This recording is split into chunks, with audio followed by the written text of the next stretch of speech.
The city of Xi'an, capital of northwest China's Shanxi province, has captured global attention as the two-day China Central Asia Summit kicked off here Thursday.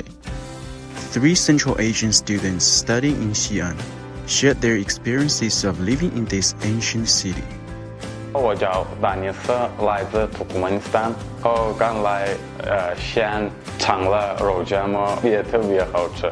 第一次看大雁塔，很漂亮。差不多3年在中国，我特别喜欢中国，中国特别安全，我想在中国上班。